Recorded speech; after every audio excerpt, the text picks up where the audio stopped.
Hey guys, welcome back.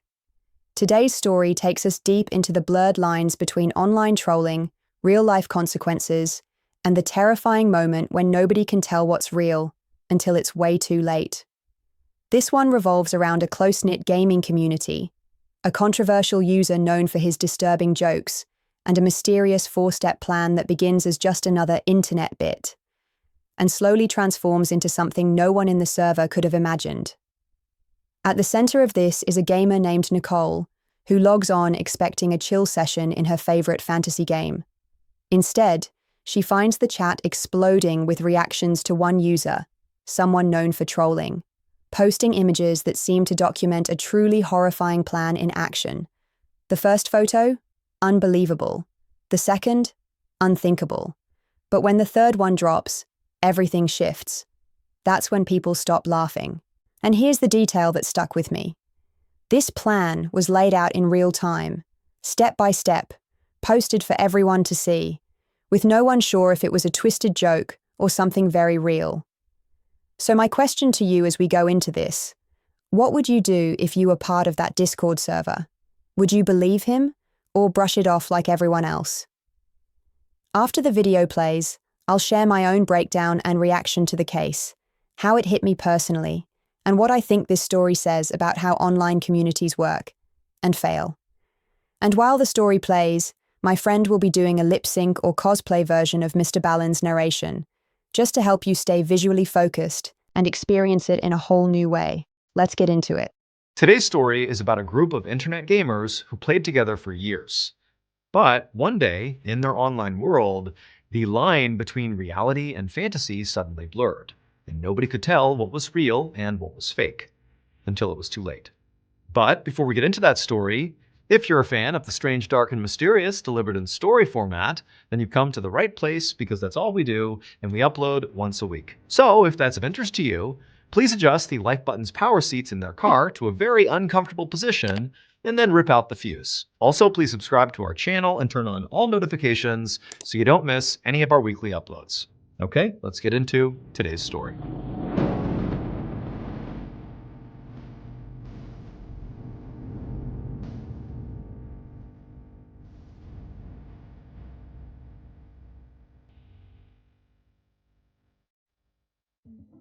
At 3:30 p.m. on July 27, 2019, a 22-year-old college student named Nicole logged onto her gaming computer in her bedroom in North Carolina.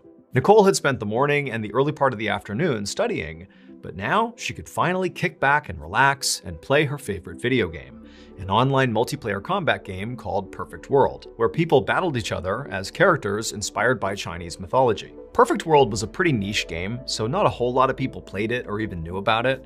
But Nicole loved it, and she played it basically every day for the past few years, was totally hooked on it, and in playing it, she had met about a dozen other people from all over the world who also were obsessed with this game. And together, they had formed a virtual community, and they used a messaging app called Discord to communicate with each other outside of the game. So, on this particular day, after Nicole loaded up Perfect World, she also opened up her Discord chat, and she saw already that several of her friends were online, and they were all talking on the general chat inside of their server. And so Nicole began perusing the messages, and she saw the general theme of the messages being passed was about one of the other users on their server, somebody who went by the username Menhaz. So as far as everyone knew on this Discord server, Menhaz, they didn't know his real name, was a college student, and he was basically known to be a huge troll, which meant he said and did really offensive things, in particular on this Discord server, just to get people's reactions. Because of his trolling behavior, he had actually been previously kicked out of the server and also kicked out of the game Perfect World, like the game they're all connected on this Discord server through. He had been booted from both of those platforms in the past, but in previous occasions when that happened, Menhaz would plead his case and say he's not going to do it anymore, he's going to behave, and eventually the moderators would just let him back in. And so currently, Menhaz was back on the Discord server, and he was back to his trolling ways. But as Nicole scanned through the general chat and went back and actually saw what Menhaz had been saying that day, that basically had stirred up everybody else on the server to say, look, he's back to his trolling ways, when she went back and actually saw what Menhaz was saying, Nicole couldn't help but feel like today's trolling just felt different. Menhaz was talking about this apparently brilliant 4-step plan he had that was going to completely revolutionize his life and basically set him up for big success in his life going forward. However, this plan he was talking about, this 4-step plan, was not only totally outrageous, but just seemed impossible. Like what he was saying he was going to do just didn't seem possible even by Menhaz's standards. Like within his trolling standards, this was a bridge too far. Like this isn't even trolling, this is just weird what you're proposing. And so basically the chatter on the Discord server this day that Nicole was seeing was how nobody believed this 4-step plan was a real thing. Like this is just classic Menhaz trolling. And Nicole too, she also did not believe this plan was serious. She did not think for a second Menhaz was going to do this. And so she just kind of rolled her eyes, ignored Menhaz, minimized the Discord server, and just enjoyed playing the game, Perfect World. And after a while, after a couple of battles that she won and a couple of battles that she lost in this game, she paused for a second and noticed there was a whole bunch of new notifications on their Discord server. And so because Nicole was already taking a break from the game, she opened up the Discord server to see what was going on. And right away she saw the main topic of discussion was once again Menhaz and his 4-step plan, but specifically Menhaz had just sent a picture through the Discord server that apparently represented completing step 1 of this 4-step plan. He basically said, look, I did it. I've done 1. I'm on to step 2 now. And everybody's looking at this picture thinking, wait a minute, he's actually doing this? This can't be real. And Nicole, when she looked at this picture, she too thought like, no way, this is not possible. He did not do this. And in fact, her first thought was, okay, maybe this image was, created by AI or something, or, maybe he pulled this image off a website somewhere and is pretending it's authentic, but it can't possibly be something he actually took a picture of. He couldn't have done this. And so pretty quickly, Nicole, despite seeing this image, she agreed with the consensus that Menhaz is still just trolling us. This picture is not proof that he's really doing this 4-step plan. And so Nicole went back to playing Perfect World, and about an hour later, she noticed there were all sorts of new notifications on her Discord server. And so once again, she stopped her game, she opened up the Discord server, and once again, the entire chat was dominated about Menhaz, because Menhaz had sent a second picture, apparently representing him completing the second step of his big 4-step plan. And once again, everyone's saying there's no way, he's trolling us, this can't be real. And Nicole, she looked at the image itself, and she too thought this has got to be trolling.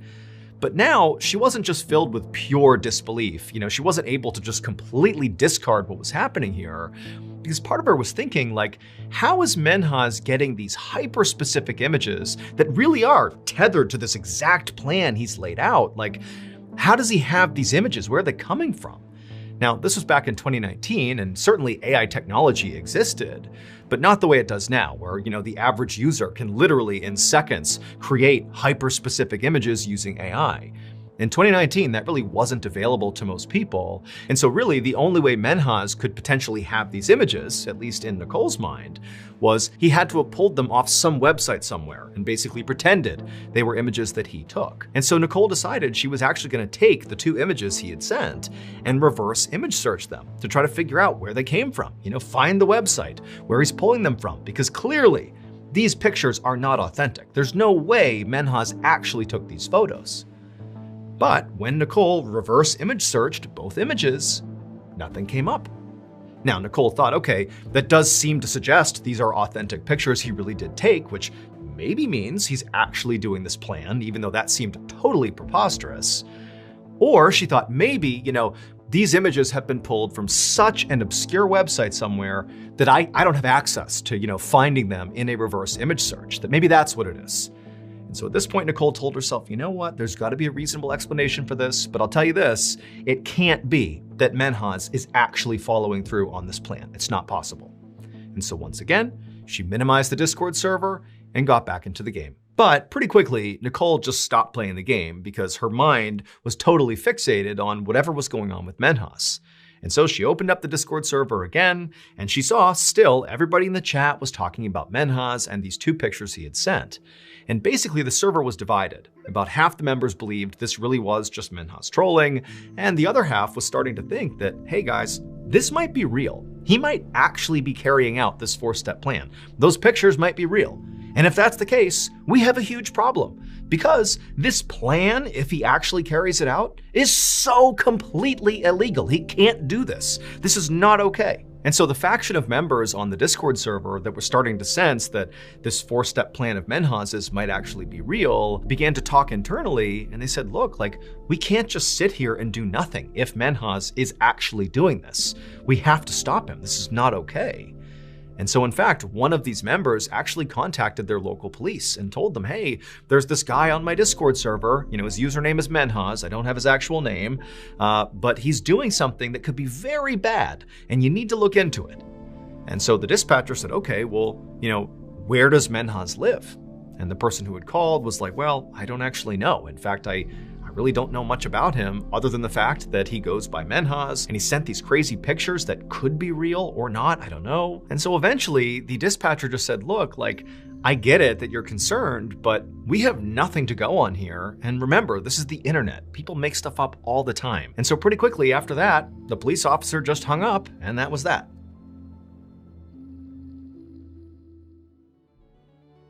Are you the type of person who has binged basically all of my YouTube videos, and every week you anxiously wait a new upload? If so, thank you, but also you're in luck. Because if you didn't know this, we actually have a separate podcast, the MrBallen podcast, that has literally hundreds of stories that are not on YouTube that you can binge right now. That podcast is available on all podcast platforms. Again, it's just called the MrBallen Podcast. And on Mondays on that podcast, we upload exclusive new content that is not on YouTube to the podcast, so that's Mondays. And then on Thursday, we remaster the audio of your favorite videos on YouTube and put those on the podcast. But again, Mondays, those are brand new and exclusive to the podcast. But if you want to hear those exclusive episodes 1 month ahead of Apple and Spotify and all the other platforms, well, there's only one place you can do that, and that's on Amazon Music. So again, you can go to any podcast platform and find the MrBallen podcast, or if you're like me and you hate waiting, then you can listen early and ad-free on Amazon Music. So at this point, Nicole and the other members of the Discord server who were starting to suspect that what Menhaz was doing could be real, at this point, they felt really alone. I mean, the local police was not taking this seriously, which did make sense. I mean, they had nothing to go on. But as a result, it was like nobody was doing anything about what Menhaz was claiming. And Nicole and the other members who, again, were beginning to sense this could be real, they felt terrible about just sitting here doing nothing. And so Nicole and a few other members of the Discord server decided to team up digitally and actually investigate Menhaz themselves, try to figure out like who this guy is and really what's he up to. And so Nicole and this new investigative group started by combing through all the chat logs in their Discord server to see if Menhaz at any point had either intentionally or unintentionally dropped hints about his real name and his location. And eventually they came across a message where Menhaz actually said his real first name was Menhaz. That wasn't just his username, that was his real name.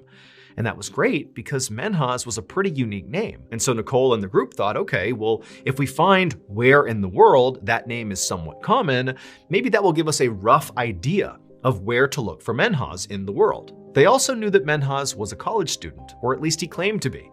Now, he never actually said where he went to college, but he would often, in the Discord server, tell people when he was going to be on the server and when he was going to be off the server, like for classes and for studying and that kind of thing. He would say, okay, hey, I'll be on at 6 p.m. tonight, or I'll be off at 9, I'll be back on at 8. He would give these specific times, and he would always use Eastern Standard Time when he did that.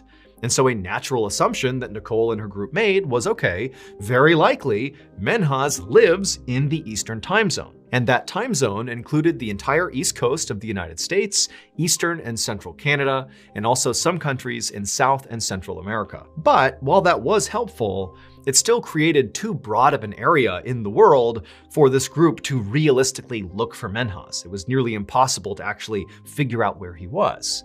But they now had a sense of where he could be, and they thought, okay, well, why don't we ask somebody else in the Discord server if they can try to track Menhaz's IP address? An IP address can be used to find the approximate geographical location of a computer. And sure enough, someone in the server said they could do that, and within a few minutes, they had tracked Menhaz's computer to Toronto, Canada. However, right at the same time they were figuring this out, Menhaz sent a third picture across the Discord server, a picture that showcased him completing step 3 of this 4-step plan, allegedly. And for Nicole and many other members of this Discord server, this third picture really represented a big shift, because now it was getting terrifying. Because look, it seems pretty likely at this point that Menhaz is actually doing this. This is real. How could he possibly have these hyper-specific photos that are perfectly synced with this 4-step plan he had come up with? This feels real.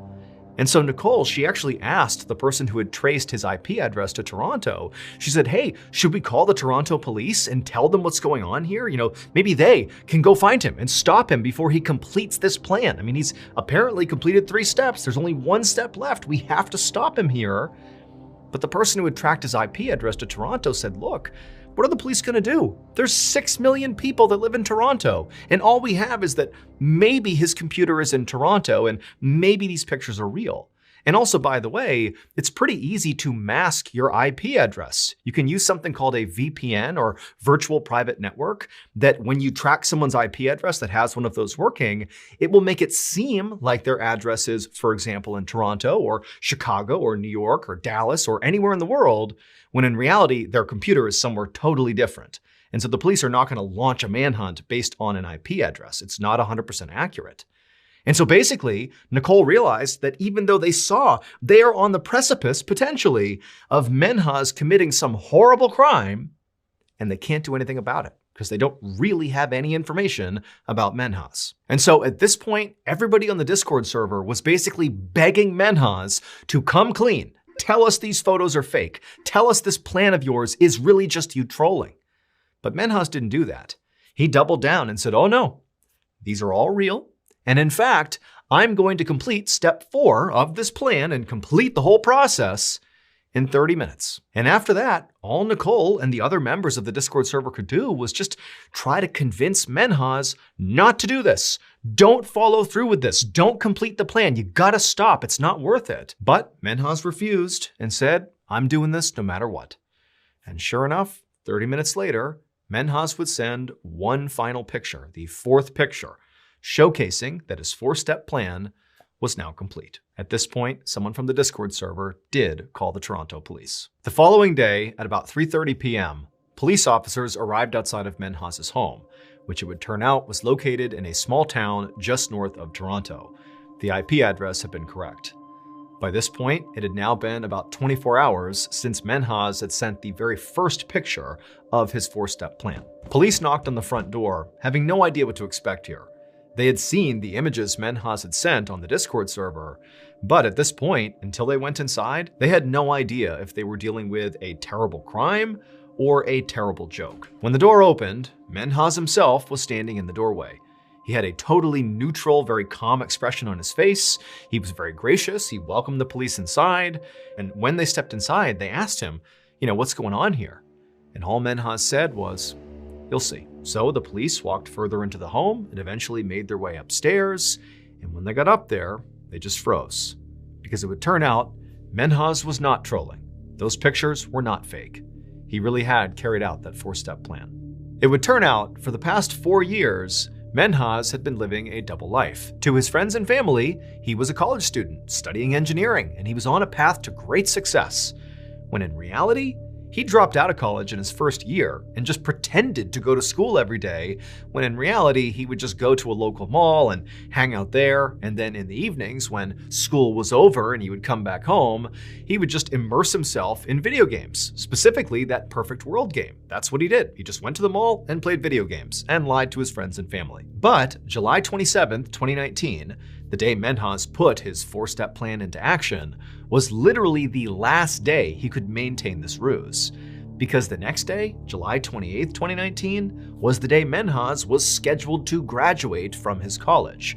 And so his friends and family were all expecting to be there and to see this amazing ceremony. And so to deal with the fact that his real life and his fake life were about to collide, Menhaz came up with his 4-step plan. And he literally told the members of the Discord server about his big plan But nobody believed him because he was always trolling people. It just seemed like, oh, this is made up. Another one of Menhaz's lies.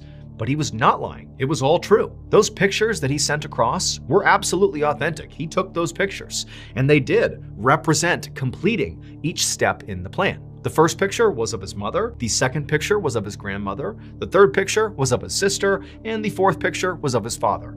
And in each picture, those people were dead, because Menhaz had spent the day methodically killing his entire family to prevent them finding out about his lie. He hit them over the head with a crowbar and then slit their throats and took a picture, posted it to Discord. By the time someone from Discord finally got in touch with the Toronto police, it was too late. Menhaz had obliterated his entire family. Menhaz ultimately pleaded guilty to 4 counts of murder and was sentenced to life in prison with the possibility of parole after 40 years.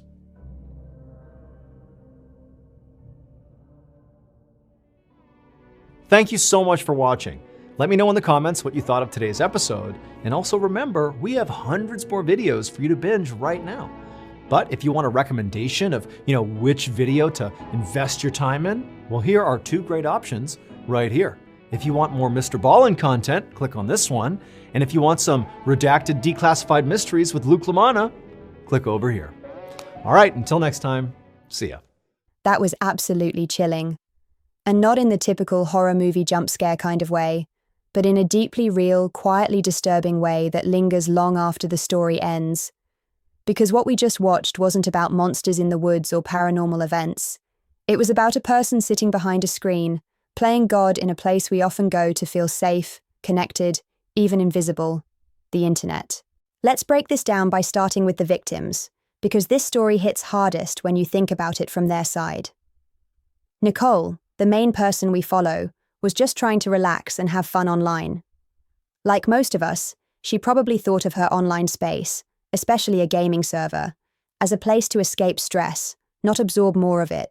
So when this guy, whose name we won't repeat here, starts posting weird, edgy jokes, you can understand why people brushed him off at first. We're so used to trolls online that our default setting becomes ignore and move on. But this wasn't a typical troll. This guy was escalating in real time, and no one was quite sure where the line was, until it was already crossed. What really gets under my skin is that there were clues. When he posted the first step of his so-called plan, it was shocking, but still ambiguous enough that people could rationalize it. Same with the second. But by the third step, it was no longer funny. It was real. And people knew it was real. But the system, the structure of the server, the platform, the reporting system, wasn't built to respond quickly enough. Which leads us to an important question. Are online platforms even equipped to deal with real threats in real time? Or are they still treating everything like it's just words on a screen? Because this story proves that what starts as just a post can escalate into real-life horror. And when someone is literally documenting a violent act while doing it, the delay between reporting and action can mean life or death. There's also a psychological component that deserves attention. From the perpetrator's perspective, and I say this carefully, he wasn't acting out in a sudden burst of rage. He planned this. He wanted people to watch. He designed it to be shocking, to be public, to be seen. Which puts him in a category far more disturbing than your average troll. He wasn't just trying to scare someone or provoke a reaction. He was feeding off the attention, even if it was horrified silence. That's where this crosses over from trolling to full-blown predator behavior. Now, if we think about this in a modern context, this case exposes something bigger. It forces us to confront the illusion of safety online. We live in a time when more and more of our social lives exist in digital spaces. Discord servers, Reddit threads, gaming lobbies. These are the new town squares. But the problem is, we treat them like they're detached from the real world. We tell ourselves, it's just the internet. But this story proves it's not. The consequences are real. The people are real. The danger is real. And I know some of you watching are probably thinking, why didn't someone call the cops sooner? But I think that question actually reveals a deeper issue, which is that we've become so desensitized to online chaos that we don't expect it to be serious. We see dark jokes, threats, even confession-style posts all the time. And most of the time, nothing happens. So we ignore the red flags. We scroll past them. Until one day, it's not a joke. It's not a drill. It's happening live, and we don't realize it until it's too late. That brings me to something very personal. If I were Nicole, in that server, watching those messages come through, I don't know how I would have reacted. Would I have believed it? Or would I have shrugged it off like everyone else? That question makes me uncomfortable, because we all like to think we'd be the one to sound the alarm. But in the moment, when you're unsure and people around you are treating it like a joke, would you have the courage to speak up? There's also something incredibly brave about how Nicole did act when she realized it was serious. She didn't wait. She reached out. She involved someone who could help. And even though the outcome was tragic, she didn't stay silent. That deserves recognition, especially in a culture that often ridicules people who overreact to online drama. In this case, reacting fast may have helped prevent even more damage. Now let's talk about the bigger picture here. What does this story tell us about accountability in digital spaces? For one, it shows that moderation systems, as they exist now, are painfully slow, especially in live, fast-moving environments like Discord or Twitch chat. By the time content is flagged and reviewed, the damage may already be done. And even with community moderators, the tools they have to act decisively, like locating a user's IP, contacting emergency services, are severely limited. Should platforms be responsible for building stronger emergency protocols? Should there be dedicated liaisons between tech companies and law enforcement to act on digital threats in real time? These are the kinds of questions stories like this force us to ask. Because if the systems can't adapt, then users are left bearing the burden, and that's a heavy load to carry when you're just logging in to hang out. Before I wrap up, let me bring this back to a core theme that runs through so many of MrBallen's stories: pattern recognition. Every one of us has instincts, gut feelings, and often they're easy to ignore, especially online. But as this story proves, the signs were there. The pattern was unfolding. It wasn't obvious at first, but it was there. And that's the lesson here. We need to train ourselves to listen when something feels off, not with paranoia, but with awareness. So here's what I want to ask all of you. If this happened in your server, your community, your group chat, how would you respond? Would you speak up? Would you believe it? Or would you assume it's just the internet being the internet? Let me know in the comments. I genuinely want to hear your take, because this story is something we all need to reflect on. If this video opened your eyes or hit you emotionally, hit that like button. It helps more than you know. Subscribe if you haven't already, and turn on the bell so you never miss one of these reaction breakdowns. And if you know someone who spends a lot of time online, share this with them. It could spark a conversation that really matters. Thanks for watching. And remember, don't feed the trolls, but never ignore the ones who start hunting.